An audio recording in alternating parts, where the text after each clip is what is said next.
Hello and welcome to Beautiful Mind IS. I am Arun Kumar. Today is Saturday and every Saturday I discuss one topic of essay. I help you to develop logical structure of the essay. Many students think that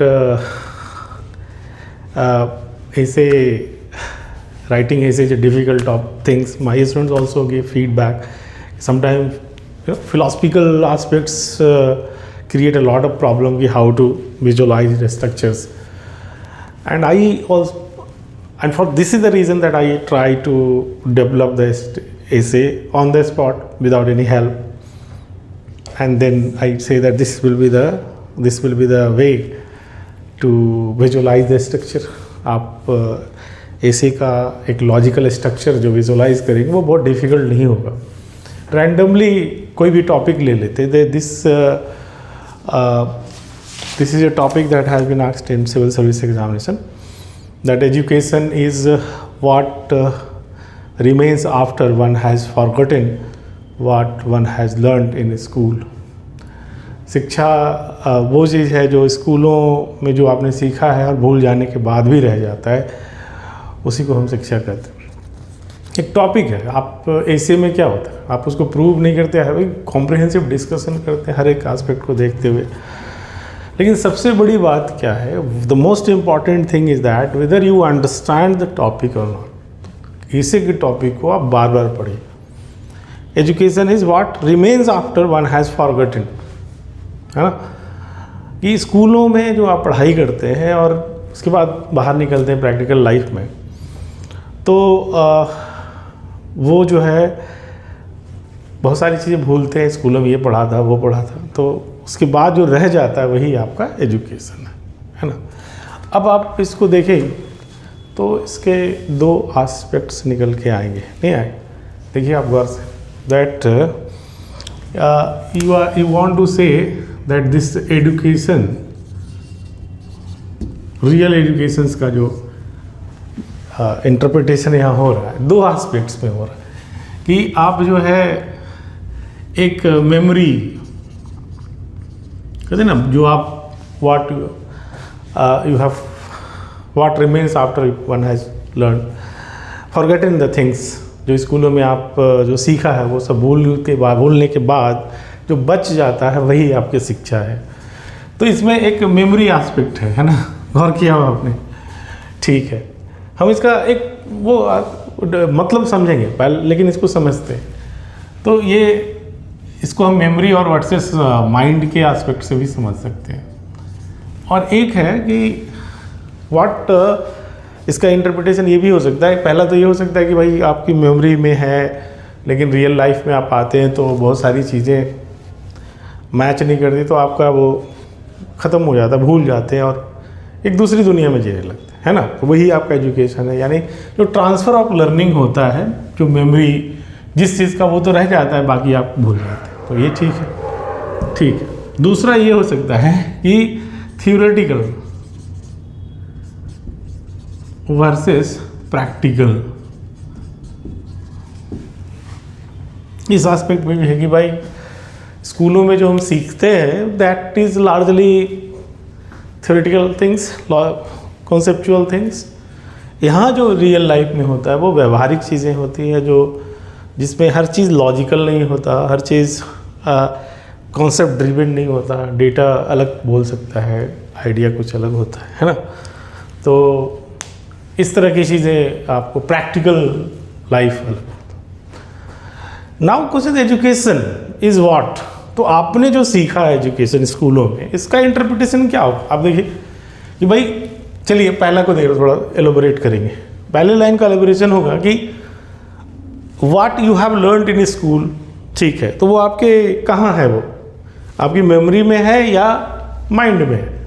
memory का mind मतलब समझ रहे होंगे आप, that if it is well understood, if you have understood the things and it is well connected with other part of the knowledge, वो रह जाता है. एक जैसे हम कहते हैं कि हम किसी एक पीस ऑफ इंफॉर्मेशन को ले लें, कि जैसे हम कुछ भी आप उठा लो ना, जैसे कि आप कहीं भी, मैं देखो रुक रहा हूँ क्यों, आप चीफ मिनिस्टर समझ लो, चीफ मिनिस्टर क्या होता है, ऐसे आपने रख लिया, चीफ मिनिस्टर का पावर क्या होता है, उसी तरीके से आपने कर लिया है कि भाई राज्यपाल ये होता, ठीक है, वो उसकी शक्तियाँ क्या क्या है आपने ऐसे याद कर लिया, ये तो मेमोरी चीज़ें वाली चीज़ें हैं।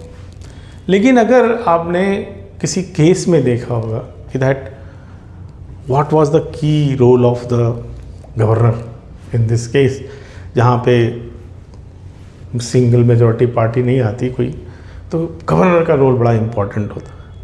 उत्तर प्रदेश में कई बार ऐसे सिचुएशन हुए कि गवर्नर का रोल बड़ा ही हो, तो गवर्नर के रोल को जब आपने वो समझा है, जाना है, that is in your now in not just in a memory part, memory तो है ही है, but that because you have well connected network of the things, वो आपका रहता है ना।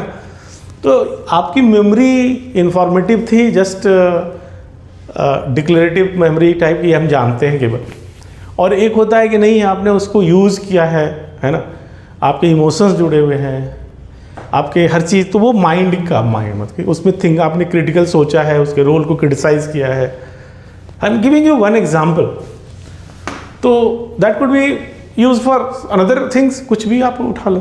तो आप इस तरीके से देखते हो कि एक एस्पेक्ट्स है कि आपका जो सीखा हुआ चीज़ है, कॉन्सेप्ट ड्रिवन चीज़ है, आइडियल चीज़ें हैं, वो जो हम स्कूलों में सीखते हैं, तो वो केवल आपकी माइंड है पूरा कंप्लीटली समझा है, जिसके आपने जैसे कहते हैं ना कि आपने उसको जाना भी है, जानना एक चीज़ है, समझना एक चीज़ है, विश्वास करना एक अलग चीज़ है, 3 लेवल की चीज़ें, जानना समझना। तो जानना तो एक जस्ट मेमोरी के लेवल पे हो सकता है, लेकिन जब आप उसके बारे में एनालाइज करते हैं, when you analyse that thing critically evaluate करते हैं आप चीज़ों को, तब उसमें पूरा माइंड एक्टिव होता है। कहते हैं कि ये जो गवर्नर थे, इसके रोल सही था कि नहीं। अब आप उसके लिए कॉन्स्टिट्यूशंस के फ्रेमवर्क को भी समझ रहे हैं, उनके एथिकल बिहेवियर को भी समझ रहे हैं, सुप्रीम कोर्ट के गाइडलाइंस है उसके अनुसार भी आप समझ रहे हैं कि कितना सही किया इन्होंने। तो आपने उसके नॉलेज को काफ़ी गहराई से लिया, तो जान रहे, आप उसको समझने की कोशिश भी कर रहे हैं, और फिर आप देखते हैं एथिकल जजमेंट करते हैं कि भाई कि सही हुआ या नहीं हुआ, यानी कि तो ये वाला एस्पेक्ट को आपको एक्सपैंड करना चाहिए कि स्कूलों में बहुत बार हमारे सिस्टम में क्या क्रिटिसाइज होता है, ये केवल रोड मेमोरी है, कुछ यूज़ नहीं है हमारा। मैं कुछ समय मतलब जब शुरुआती दौर में प्रिंसटन यूनिवर्सिटी के कुछ जो एम्बेसी के बच्चे होते थे यहाँ, उनके साथ मैं डील करता था, तो प्रोजेक्ट के रूप में, डायरेक्टर के रूप में, तो उनके प्रोजेक्ट मेथड से लर्निंग थी, है ना। तो यूनाइटेड नेशंस ऑफिशियल्स के बच्चे भी हैं और दूसरे कंट्री के भी, सब अमेरिकन एम्बेसी स्कूल के सिलेबस की बात कर रहा हूँ, उनके अप्रोच की बात कर रहा हूँ कि तो उसमें प्रोजेक्ट मेथड है बहुत सारी चीज़ों में। तो उस चीज़ को आप कैसे करते हैं, तो उससे माइंड जो है पूरा इन्वॉल्व होता है। आप किसी चीज़ को केवल जानते नहीं हैं, समझते नहीं, उसको करते भी हैं, करके देखते हैं, डेटा को कलेक्ट करते हैं, बहुत सारी चीज़ें होती है। तो प्रोजेक्ट जो आप करते हैं आप इस चीज़ को रियल में, तो वो फिर आपके माइंड, पूरी माइंड की चीज़ हो जाती है ना, और उसका कनेक्ट भी मिलता है, कंटेक्चुअल कनेक्शन भी मिलता है उसका। तो वो एक ये एस्पेक्ट है इसका, ठीक है। और दूसरा एस्पेक्ट ये है कि भाई इसको आपको गहराई से लिखना पड़ेगा, मतलब आप समझ रहे हैं ना, इसको बहुत अच्छे से आप एक्सपैंड करें इसको। मैं तो एक आउटलाइन बता रहा हूँ कि लॉजिकली क्या होगा इसका मतलब, कि भाई वो रह जाता, यानी जो भूलने के बाद रह जाता है, तो भूलने के बाद वो चीज़ें रह जाती है ना, जो माइंड जिसमें आपने लगाया था वहाँ, केवल वो चीज़ नहीं रह जाएगी केवल कि मतलब इतना चीज़ याद रह गया, इतना चीज़ भूल गया, तो वही से एजुकेशन, ये नहीं कहा जा रहा है। वैसी चीज़ें याद रह जाती है जिस पर आपका माइंड इन्वॉल्व हुआ था। मैंने 3 बातें बोला, जाना था, समझा था, कुछ किया था, उसमें उस थ्योरी में विश्वास आया, आपकी इन्वॉल्वमेंट हुई, इस तरह की चीज़ें। तो इसमें जो है इस लाइन पर आप इसको ये कर सकते हैं, पूरा एक्सपेंड किया। ये पूरा एक बैकबोन बता रहा हूँ। दूसरा लाइन जो है वो इस लाइन पर जा सकता है कि स्कूलों में हम क्या सीखते हैं, एथिक्स सीखते हैं। स्कूलों में क्या सीखते हैं, थ्योरी सीखते हैं। स्कूलों में हम क्या सीखते हैं, कॉन्सेप्ट वाली चीज़ें सीखते हैं, है ना।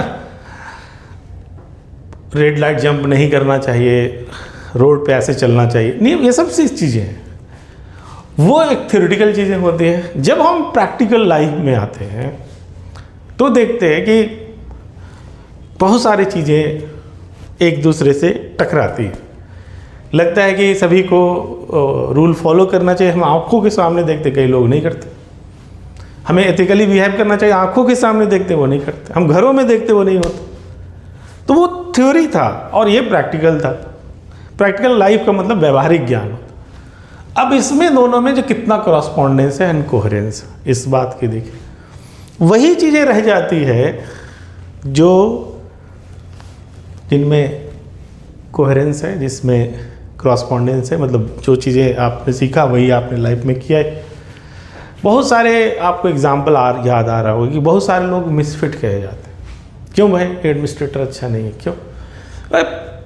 ये तो ना कुछ करता है ना दूसरे को करने देता है, एकदम थ्योरी पकड़ के बैठा रहता है, प्रैक्टिकल ज्ञान ही नहीं है इसका। देखो आपको कहा जा रहा है, तो स्कूलों में तो सीखा था कि एजुकेशन में स्कूल का मतलब वही इंस्टीट्यूशंस के थ्रू जो हमने सिखाया जाए, एजुकेशन वाला जिसमें बुक लेके जा रहे हैं, सीख रहे हैं, जो क्लासरूम में सीख रहे हैं। तो ये जो रियल जो प्रैक्टिकल नॉलेज का जो क्लासरूम है वो सोसाइटी है, ये बंद कमरा नहीं है। फैमिली में आप सीखते हैं, कम्युनिटी में सीखते हैं, रोड पे सीखते हैं, मतलब रियल लाइफ में सीखते हैं। एक बहुत बड़े कई राइटर्स ने ऐसा लिखा है कि आप पैसे को ही देख लो, पैसा कैसे वर्क करता है, कैसे कमाया जा सकता है, कैसे धनी बनाया जा सकता है, चीज़ों को इन्वेस्ट, वो आपको क्लास में बहुत सारे इकोनॉमिस्ट होते हैं, उनको इतनी समझ होती है इकोनॉमी ऐसे वर्क करता है, इकोनॉमी ऐसे डाउन होता है, ऐसे। खुद के एसेट्स को देखिए तो उतना नहीं होता। तो इकोनॉमिस्ट हैं, बहुत सारे चीज़ों का बैंकर्स हैं, लेकिन खुद भी उतनी समझ नहीं है उस चीज़ों के बारे में। तो जो बैंकिंग का कॉन्सेप्ट सीखा था उन्होंने कि वो प्रैक्टिकली रन कर लिए इंस्टीट्यूशंस, लेकिन अगर कोई कहे कि ये पैसा कैसे ग्रो करेगा मेरा और क्या होगा, वो तो एकदम प्रैक्टिकल चीज़ें हैं जो अनुभव से आता है। तो अब ये आया कि भाई आपने जो स्कूलों में सीखा था वो बहुत सारी चीज़ें सीखा था, लेकिन रियल लाइफ में आप आकर देखते हैं कि जो केवल कॉन्सेप्ट से, केवल थ्योरी जो आपने सोचा था हाइपोथेटिकली, वो लॉजिक के आधार पर सोच रखते हैं, है ना। तो लेकिन चीज़ें इमोशंस के आधार पर भी होते हैं, चीज़ें कई और चीज़ों पे होता है। मैं अभी रिसेंटली एक स्टूडेंट से बात कर रहा था, तो आपको लगेगा कि अच्छा मोटे तौर पे आप देखिए कि जो लोग गरीब हैं उनका क्या एटीट्यूड होना चाहिए कि मेरा पैसा ज़्यादा बने, है ना। लेकिन डेटा बताती है कि cash deposit ratio, credit deposit ratio वाला जो है, आप देखेंगे बिहार का ही ले लें, जो गरीबी में बॉटम पे ही है ना, उसी का ले। तो वहाँ सेविंग अकाउंट में रखने वाले लोगों का पैसा, जो पैसा इडल पड़ा रहता है ना, वो बहुत ज़्यादा है।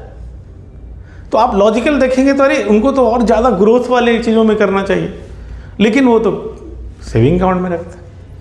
अब आप ये सीखेंगे कि नहीं पैसे को ग्रो कराना चाहिए, तब आपका ये होगा, आपने सीख लिया है, ठीक है। लेकिन जब आप एक बिहार या उत्तर प्रदेश के रहने वाले लोगों को सही समझाते हैं तो क्या होता है, आपका देखो प्रैक्टिकल चीज़ें आएगा कि वो इनसिक्योरिटी ड्रिवन है। आपने देखा इनसिक्योरिटी ड्रिवन का मतलब उनको लॉजिक नहीं गाइड कर रहा है, उनका इनसिक्योरिटी, पैसे की कमी देखा है, गरीबी है, तो चाहता है मेरा पैसा सेफ पड़ा रहे। बैंकों में पैसा इसलिए नहीं रखते ग्रो कर जाए, पर उसमें कितना एफडी में रिटर्न देगा, मतलब कितने रिटर्न के लिए नहीं रखा है, वो सिर्फ इतना रखा है कि मेरा पैसा जो कमाया हो रह जाए। आपने गौर से किया होगा कि बिहार में एक सरकारी स्कूल का टीचर है या किसी भी, तो उसको कहेंगे नहीं आप कुछ प्राइवेट फील्ड में वर्क करो, आपकी सैलरी 3 गुना होगा। आपको मैं कई लोगों से बात करके अनुभव से बता रहा हूँ, मुझे लगता है मोर देन 90% लोग होंगे जो सीधे कहेंगे नहीं मुझे यही चाहिए।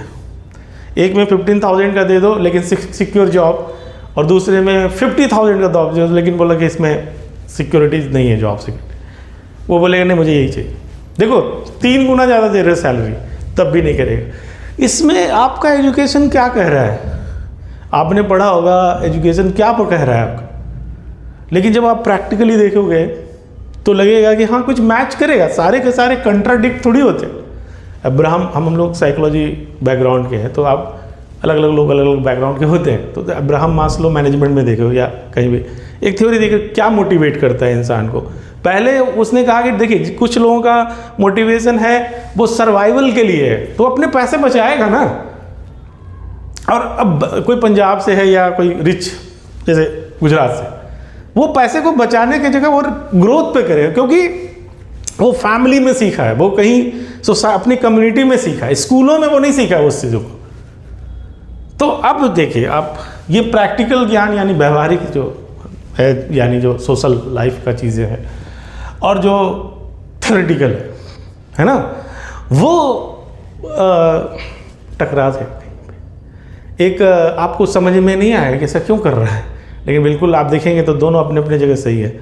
एक ग्रोथ माइंडसेट है, उसका मोटिवेशन ग्रो करने का है, एक है अपने को सिक्योर करने का, दोनों अपने जगह सही है। लेकिन आप देखो ना कि ये चीज़ें बुक में तो बस अब्राहम मास्लो ने बोला, आप इसको कितना उसको यूज़ कर पाते हो समझने के लिए। अगर इसको आप यूज़ कर पाते हो तो रहेगा, ये नॉलेज आपका प्रैक्टिकल चीज़ों से कनेक्ट हो रहा है, तो कंटेक्स्ट में कंटेंट आएगा। आप समझ रहे मैं क्या कह रहा हूँ? ये गौर से समझना, ये जो कंटेंट लेके आए हैं आप यहाँ से, वो किसी कंटेक्स्ट में फिट बैठेगा, किसी चीज़ को एक्सप्लेन करेगा तो रहेगा। यानी जो थ्योरी था अगर वो डेटा से मैच कर जाए, चीज़ें प्रैक्टिकल लाइफ की चीज़ें से होता है तो वो सही है, वो क्यों बोलेंगे। लेकिन बहुत ऐसी चीज़ें हैं, हम पंजाब के चीफ मिनिस्टर का भगवंत मान का एक इंटरव्यू देखे, भाई हम पता नहीं क्यों ऐसा चीज़ पढ़ाया जाता है कि मैंने साइन थीटा कॉस थीटा कभी नहीं यूज़ किया सब्जी खरीदने में। कहने का उनका मतलब शायद ये था कि भाई वो चीज़ पढ़ाओ ना जिसका इमीडिएट जरूरत, जिसको इंजीनियरिंग करना है या ट्रिगोनोमेट्री, उनको सिखाओ जो उस फील्ड में जाना चाहते हैं। लेकिन एक कॉमन मैन को उतना ज़्यादा क्यों सिखाते हो इस तरह की चीज़ों को जो यूज़ ही नहीं करता कभी लाइफ में, तो वेस्टेज है। तो आप समझ रहे मैं क्या कह रहा हूँ? तो एजुकेशन इज़ व्हाट रिमेन्स। तो रिमेन का जो एस्पेक्ट मैंने बताया कि एक तो आपने ऐसे देखा कि भाई एक सिंपल है कि इतना लेकर आए, इतना भूल गए, इतना रह गया, ऐसा थोड़ी होता है। पहला एस्पेक्ट में माइंड जहाँ इन्वॉल्व था, पहले मैंने बताया, उसको मैं थोड़ा सा रिकैप इसलिए कर रहा हूँ कि इस लाइन को और फिर समझे। दूसरा ये है कि यू शुड दिस एजुकेशन, जो कहते हैं ना कि शब्द जो आपने सीखे हैं, कॉन्सेप्ट जो सीखे हैं, वो धरातल पर अगर मैच नहीं करता, वो एग्जिस्ट नहीं, एक्सटिंक्ट कर जाएगा, नॉलेज रहेगा ही। तो वो नॉलेज किस काम का जो जिससे कुछ हुआ ही नहीं। तो कुछ आप पढ़े, कार्ल मार्क्स के बारे में कहा जाता है कि सोशल जो सोशियोलॉजिस्ट के रूप में उनका क्या है, काफ़ी रिसर्च किया कार्ल मार्क्स, और सोसाइटी में चेंज कैसे आएगा और उसका किस तरीके से फोर्सेस काम करते हैं, मटेरियल चीज़ें किस तरह सोशल चेंज लाती है, उस पर एक थ्योरी बनाने की कोशिश किया। तो सोसाइटी के बारे में उतनी समझ, उतनी सारी चीज़ें, लेकिन खुद का पर्सनल आप देखोगे तो वो बहुत ही गरीबी में कहा जाए, एंजल वगैरह जो उनके दोस्त थे वो हेल्प करते थे उनके पैसे। तो आप समझ रहे क्या कह रहा हूँ मैंने कहने का मतलब ये है कि कई बार आपका, मैं यहाँ पे थोड़ा कंटेक्स्ट में नहीं समझ पा रहे हो, लेकिन मैं ये कह रहा हूँ कि वो चीज़ें रह जाती है। आपका एजुकेशन क्या है, एजुकेटेड माइंड जो है वही है ना जो अपने ज्ञान को यूज़ कर पाए, जो है जो ज्ञान आप रिटेन कर पा रहे हो। तो बहुत ऐसे चीज़ें लोग हैं जो अपने इंडिया में भी कहा जाता है कि भाई आपका जो जितने भी पढ़ाई है वो फिलोसफिकल नेचर का है, वो स्किलिंग तो करता नहीं है जिससे कि मोबाइल बनाया जाए या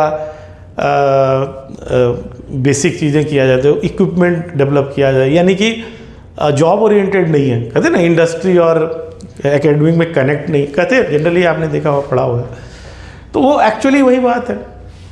लेकिन अब यहाँ से चलते हैं आगे। ये कहना कि शिक्षा वो है जो रह जाता है, सही लगता है, सुनने में बिल्कुल सही लगता है। और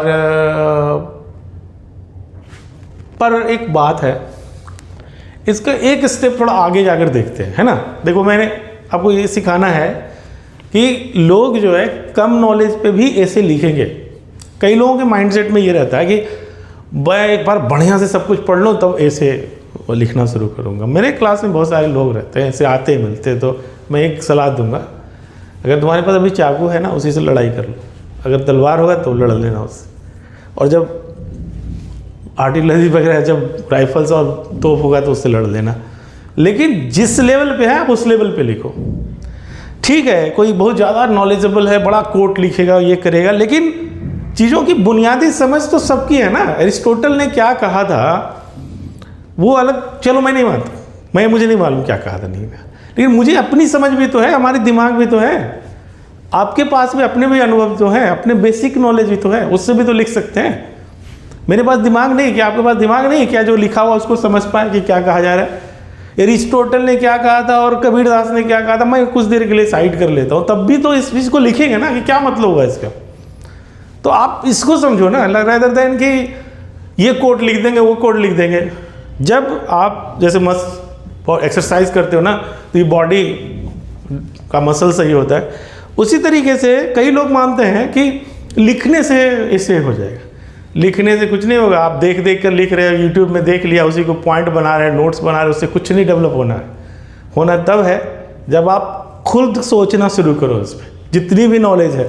सपोज़ कि मैं अभी कोई एक स्टूडेंट अभी आया है और वो सोचना शुरू किया, ठीक है, नहीं बहुत ज़्यादा सोचता है वो, ये थ्योरी क्या होता है, ये हाइपोथेसिस क्या होता है, ये एक्सियम क्या होता है, नहीं जानते हैं, मान ली ठीक है, लेकिन अपने बेसिक समझ से इस चीज़ को समझेगा ना कि हाँ, शिक्षा वो चीज़ है जो स्कूलों में से बाहर निकलते हैं और जो रह जाता है, बाकी जो भूल जाते हो, क्या शिक्षा है।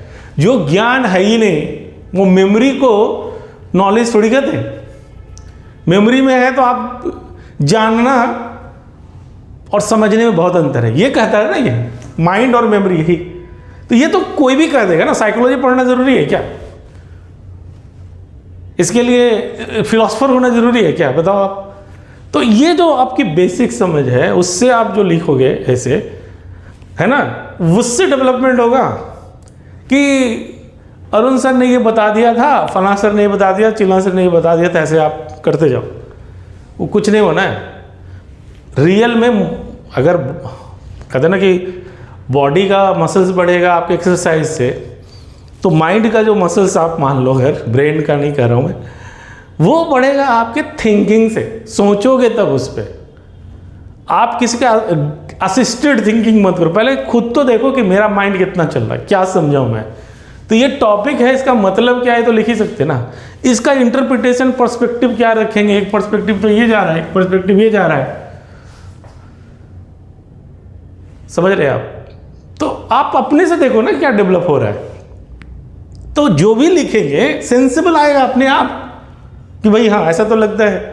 और जो भी हमारे पास एग्जाम्पल होगा वो जरूरी है आपके पास होगा, आप अपने फील्ड से, अपने एक्सपीरियंस से एग्जाम्पल दोगे।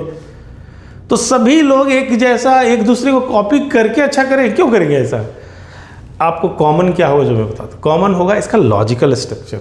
आप बोलते कि ये जो टॉपिक है कि एजुकेशन ऐसा ऐसा होता है, ये टॉपिक दे दिया मैंने, अब ये आप कहोगे कि इसका मतलब क्या होगा, यही लिखोगे, फिर मतलब निकालोगे, इसको एलोबोरेट करोगे।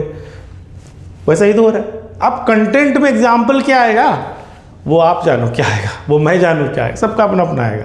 लेकिन वो जो लाइन ऑफ आर्गूमेंट है या लाइन लॉजिकल जो स्ट्रक्चर है वो सेम होगा लगभग, है ना। अब आप चलते, हो सकता है कई चार लोग 4 डायमेंशन में सीखा, हमने 2 से मान लिया देखा, वो हो सकता है ना। तो अब आगे चलते हैं। ये कोई कहेगा इसका क्रिटिसिज्म लिखते हैं, अरे क्रिटिसिज्म नहीं, उसको प्रूफ थोड़ी करना है हमें, तो हमें उसको ब्रॉडर एंगल से देखना है। मतलब हम जैसे बीजेपी के हैं तो हम कांग्रेस के नज़रिए से भी देख लेना, थोड़ा अपोजिशन के नज़रिए से भी, ये मैं कह रहा हूँ। हम दूसरे पार्टियों के नज़रिए से भी देख लें गुड गवर्नेंस है या नहीं। हाँ, हम ही है गवर्नमेंट, हम ही करें बहुत गुड गवर्नेंस है, तो कैसे होगा। तो ये साइंस में है कि आप क्रिटिकल होते हैं। Critical thinking higher order thinking skills माना जाता है। क्रिटिकल होना मतलब आप अपने एविडेंसेस के लाइट में जज करिए कि ये जो बात सही है उसमें कमी क्या है वो। तो इस स्टेटमेंट का लिमिटेशंस है कुछ, ये आप देखें तो मतलब आप देख सकते हैं कि ये वाला बात, जैसे ये दोनों में लिखने में वो लंबा आप लिखोगे, ये बैकबोन दे दिया आपको, लेकिन आप नीचे की तरफ जाओगे, मान लो कोई क्रिटिकल लिखना चाहता हो, तो अगर एजुकेशन ऐसा हो जैसे ITI है ना, ट्रेनिंग किया कोई, या एजुकेशन ही ऐसा है जो बिल्कुल प्रैक्टिकल लाइफ का एजुकेशन है, तो जैसे कोई आप कहते हैं ना कि आपको नेता बनना है, आपको लीडर, पॉलिटिकल लीडर बनना है, तो आपका प्रयोगशाला कहाँ होगा? सोसाइटी में जाके वर्क करोगे, कम्युनिटी वर्क करोगे, तो वो तो वहीं से शुरू हो रहा है एजुकेशन और वहीं यूज़ होगा। तो वहाँ पे ख़त्म होने की ज़रूरत क्या है? तो स्कूल वर्ड इसलिए दिया गया है। अब स्कूल ऑफ थाउट ले लें कोई भी, है ना, तो किसी न किसी पर्सपेक्टिव, किसी न किसी लॉजिक से जुड़ा हुआ चीज़, तो उसमें जब हम किसी एक दायरे में रह के सोचते हैं तो उसमें एक खतरा होता है कि हम दूसरे चीज़ों को एक्सक्लूड करते है ना। जैसे कहते हैं ना स्ट्रक्चरलिज्म, फंक्शनलिज्म कहते हैं, आपने पढ़ा होगा किस चीज़ का, कि स्ट्रक्चर क्या है इस चीज़ का, सोशियोलॉजी में भी होता है, बिहेवियर में स्ट्रक्चर क्या है किसी चीज़ का, उस नज़रिए से आप समझ रहे हैं इसको, बिल्डिंग ब्लॉक्स क्या है इस चीज़ का। कोई कह रहा है फंक्शन क्या है इसका, ये तो समझो। अब दोनों अपने अपने सही है। तो स्ट्रक्चरलिज्म ने, जो आपने कहा स्ट्रक्चरलिज्म एक फिलॉसफी हुआ, पर्सपेक्टिव हुआ, वो किसी भी चीज़ का, जैसे कि आप डिप्रेस होते हैं तो कैसे थॉट्स आते हैं, कैसे इमोशंस आते हैं, कैसी चीज़ें आती हैं, ये चीज़ आप करना, जानना सुना कर समझे आपने कि ये होता है, ये होता है, ये होता है, ये होता है। तो जितने भी सिम्टम्स वगैरह स्ट्रक्चरलिज्म है ना। लेकिन मतलब कि डिप्रेस होते क्यों हैं, क्या फंक्शन करता है, ये क्या बताता है, मैल फंक्शनिंग है, फंक्शनिंग क्या है ये, और होते ही क्यों हैं ये, इसका कोई फंक्शन होगा ना किसी न किसी चीज़ का। क्या हम बीमार पड़ते हैं तो हमारे शरीर बचाने के लिए इस तरह से डिप्रेस हो जाते हैं, हमको रेस्ट की ज़रूरत है, हमें हेल्प की ज़रूरत है, ये इंडिकेट करता है क्या माइंड, हमारा इमोशंस इंडिकेट कर रहा है कि मुझे एक्सटर्नल हेल्प की ज़रूरत है, ऐसा है, फंक्शनलिज्म कहते हैं। अब आप दोनों को ले लो तो लगेगा ना, वही बात मैं यहाँ बता रहा हूँ कि ये आपने स्टेटमेंट लिख दिया, अब आप उसको कह रहे हो कि देखिए सही है, गलत है, क्या है, नहीं है ना। तो आप लिख सकते हो स्कूलों में, जैसे मैंने कहा कि आप कहीं ऐसा नॉलेज है जो प्रैक्टिकल वर्ल्ड में ही दिया जा रहा है, तो वो क्या भूलेंगे हम, है ना। उसी तरीके से ड्राइविंग है, अब आप उसमें देखो मेमोरी और माइंड दोनों यूज़ होता है, बेसिकली माइंड यूज़ होता है ना। प्रोसीजरल में कहते हैं मसल्स मेमोरी है, करने की चीज़ें हैं, वो क्या भूलेंगे, खाना बनाना है, कोई सीख लिया, क्या भूलेंगे उसको। तो होम साइंस में क्या सीखा है वो भूलेगा क्या। तो एजुकेशंस का ये इस दायरे से भी चीज़ों को आप देख सकते हैं। कुल मिलाकर फिर आपको ओवरऑल जजमेंट करेंगे कि हाँ इसका, लेकिन मतलब तो यही था ना कि आप एजुकेशन रियल में वही है जो बच जाता है ना। बाकी चीज़ें जैसे रखा है सुपरफिशियल है, जो जिसका कोई रिलेवेंस नहीं है, जिसका कोई यूज नहीं होता, तो वो धीरे धीरे एक्सटिंक्ट कर जाता है, मेमोरी से विलुप्त हो जाता है और फॉरगेटिंग होती है, और बाकी वो चीज़ रह जाती है जिसका ये। तो रियल एजुकेशन वही है। तो बुद्धि, विवेक जो आप डेवलप करते हैं वो सब रह जाता है, बाकी चीज़ें तो वो हो जाती। तो यही इसका मतलब कोर है। और मैं एग्जाम्पल दे रहा हूँ कि इसको इस तरह से डेवलप किया जा सकता है। आप खुद ट्राई करो और सोचो कोई शायद नए एंगल से हो सकता है। हमने जो ऐसे बेस 2 लाइन तो लिखा ही मैंने, तो दो बैकबोन दिया मैंने आप सोचने का। तो वो ऐसा नहीं इसको ऐसे केवल गिनना मत कि कितने वर्ड लिखे मैंने, ये देखना कि मैंने आपको डायरेक्शंस क्या दिया सोचने का। इसको देखो, हो सकता है आपको कुछ ज़्यादा समझ में आ, क्योंकि ऑन द स्पॉट मैं कर रहा हूँ ना इस चीज़ को। मैं कोई पेपर लेके तो भी बता रहा हूँ मैं क्या, देखो मैंने कोटेशन नहीं डाला, अभी इंट्रो नहीं समझाया कुछ, वो तो आप पसंद से लिख लो ना। कैसे मैंने पिछले वाले वीडियो में मैंने सिखा दिया है, वो आप यूज़ करो उस टेक्निक को। एक ही चीज़ को क्यों रिपीट करेंगे। तो ये यूपीएससी में आया हुआ है। तो ऑन द स्पॉट आप इस तरह से सोच के और अपने what ever knowledge you have उससे भी लिख सकते हैं, ऐसा नहीं है कि नहीं लिख सकते। क्योंकि एक कॉमन सेंस और एक कॉमन विजडम तो सबके पास होता है, उसको ही यूज़ करके एक अच्छा ऐसे लिखा जा सकता है। परफॉर्मेंस थोड़ा बहुत कम होगा, लेकिन ऐसा नहीं होगा कि आप अंडर परफॉर्म कर जाओगे। तो I hope I made my point clear, और मिलेंगे अगले किसी ऐसे टॉपिक के साथ और डिस्कस करेंगे कि इस तरीके से उसको किया जा सकता है। अगर आप ऐसे में कुछ हमारा हेल्प लेना चाहते हैं, टेस्ट सीरीज़ वगैरह का हेल्प लेके चाहते हैं कि आप कोई ऐसे इवैल्यूएट करके बताएं, तो हमारे ऐसे टेस्ट सीरीज़ को ज्वाइन करिए। आपको उसमें हेल्प मिलेगा। डिस्क्रिप्शन कॉन्टैक्ट वगैरह वो सब डिस्क्रिप्शन बॉक्स में है, आपको यूज़ कर सकते हैं। Thank you very much.